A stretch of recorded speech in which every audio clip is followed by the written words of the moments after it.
Big pass வீட்டில் 12 வாரங்கள் முடிந்து 13வது வாரத்தில் என்ட்ரி ஆக போகிறாங்க. நேத்தி பயங்கர வைரல் ஆனதே நம்ம அண்ணன் சபரி தாங்க. அவருடைய அந்த ஃபேஸ் ரியாக்ஷன் கனி வெளியேறும்போது, எதுக்காக அப்படி ரியாக்ட் பண்ணிட்டு இருந்தாருன்னு இப்போ வரை யாராலையும் கண்டுபிடிக்க முடியல அப்படின்னு சொல்கிறாங்க.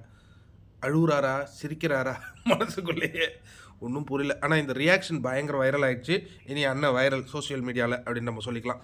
அதுக்கு அடுத்ததாக பார்த்தீங்கன்னா, இன்னும் 13வது வாரம் உங்கள் எல்லாருக்குமே தெரியும். டிக்கெட் டு ஃபினாலே வீக்குங்க. டிக்கெட் டு ஃபினாலே வீக்கில் நாமினேஷன் ப்ராசஸ் நடந்திருக்கு. கமருதீன் தான் வந்து ஒரு மிகப்பெரிய ஞானி போல நினைத்து கொண்டு இருக்கிறார். அதாவது நாம் எந்த தவறும் செய்யலை, தவறு செய்ததெல்லாம் அந்த 2 பெண்கள் தான், நாம் ரொம்ப உத்தமர் அப்படிங்கிற மாதிரி ஒரு ப்ரொஜெக்ட் பண்ணி அதை வீக்கெண்ட்லேயும் நம்ம க்ளோஷர் கொடுத்துட்டு அங்கே 4 பேர் கை தட்டினா நமக்கு பயங்கர செல்வாக்கு இருக்குது அப்படின்னு இவங்க நினச்சிட்டாரு. ஆனால் இவருக்கு கேமே ஆட தெரியாதுங்கிறது தான் இதில் இருக்கிற பியூட்டி. இப்போ அந்த 2 பொண்ணுங்களும் முழிச்சுக்கிட்டாலே இவர் ஜீரோ. அது என்ன ஆக போகுது அப்படிங்கிறதுக்கான ஒரு வெள்ளோட்டம் இன்று நடந்திருக்கு.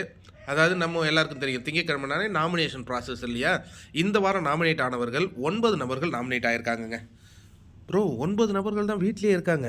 ஆமாம், டிக்கெட் டு ஃபினாலே வீக்கில் எல்லாருமே நாமினேட் ஆவாங்கங்கிறது பிக் பாஸ் பார்க்குற எல்லாருக்கும் தெரியும். ஆனாலும் நாமினேஷன் ப்ராசஸ் வைத்து தான் பிக் பாஸ் வந்து நாமினேட் பண்ணியிருக்காரு. இதில் ஹைலைட்டான விஷயம் என்னென்னா, Parvathi nominate Kamaruddin, Aurora nominate Kamaruddin, game on. அடுத்த இன்னொரு முக்கியமான விஷயம், அதாவது பிக் பாஸ் வீட்டில் எப்போதும் மார்னிங் ஆக்டிவிட்டீஸ் ஒன்று பண்ணுவாங்க இல்லையா? இன்றைக்கி பண்ணுற மார்னிங் ஆக்டிவிட்டீஸ் என்ன அப்படின்னு பார்த்தீங்கன்னா, எந்த கண்டஸ்டன்ஸ் பிஆர் வச்சு கேம் ஆடுறாங்க. செம்ம இன்ட்ரெஸ்டிங்கான விஷயம் இல்லையா?